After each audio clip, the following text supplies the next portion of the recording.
Hello, everyone. This week's subject is deciding whether to do a Roth conversion, and I hope you are well. Perhaps you've been watching your portfolio value drop in value in 2022 due to the markets and feel a little unsettled. If this could be you, there might be an opportunity to make lemonade out of lemons. One strategy you could explore is doing what is called a Roth conversion. This refers to moving assets from a traditional IRA to a Roth IRA. The conversion generates tax on the amount converted. Now could be a good time to do a conversion because you may be paying tax on a lower asset value due to investment losses in the IRA. If certain parameters are adhered to, any money moved to a Roth IRA generates no future tax liabilities. All the growth in the Roth is potentially tax-free when withdrawn. If you are considering doing a conversion, it's important to determine the taxes involved. If you feel you're going to be in a lower tax bracket once you withdraw the money, such as in retirement, then a vehicle offering a current deduction such as a traditional IRA might be a good choice. If you feel your retirement income might generate a higher tax rate, the Roth IRA may be a better choice. This could be the case if you have a high pension and Social Security benefit. You do not receive a current tax deduction for money moved from a Roth IRA, but you could receive potentially tax-free future income. It's going to be difficult, but the judgment call is needed as to what tax rates are going to be down the road. One compromise is to convert just enough to your traditional IRA to get to the top of your next existing tax bracket. To do this, a tax projection for this year would be helpful.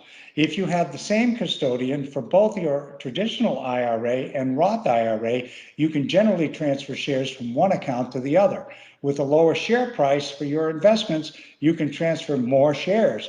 More shares in a Roth IRA may result in more tax-free growth if share prices rise over time. Caution though, share prices can also drop. There is no guarantee any investment will grow. Additionally, it is generally not a good idea to take the taxes to pay for the Roth conversion from the IRA, since this would generate additional tax income. Using existing cash on hand to pay the tax is usually the most tax efficient strategy. We mentioned that there were rules for tax-free distributions from Roth IRAs. For conversions, you can withdraw the equivalent of the converted amount at any time. If you withdraw additional amounts, such as earnings, there may be a 10% penalty if the money is taken before a 5-year holding time frame period, unless an exemption applies if you are under age 59 and a half. For conversions, the holding period is considered to have begun January 1st of the year you did each conversion. One final benefit for the Roth is the more favorable required minimum distributions rule. The tax regulations for traditional IRAs don't let the tax deferral continue forever. At certain ages, the rules force the account owner to take those required minimum distributions. However, the original owner of a Roth IRA isn't required to take any funds from the account.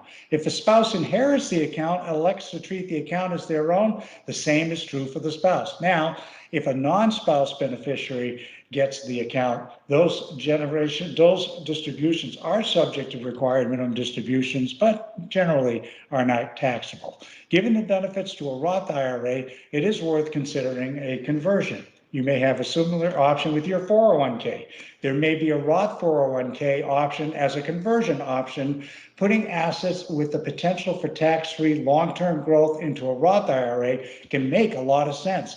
As there are quite a few considerations involved, we usually recommend discussing the pros and cons with your certified financial planner.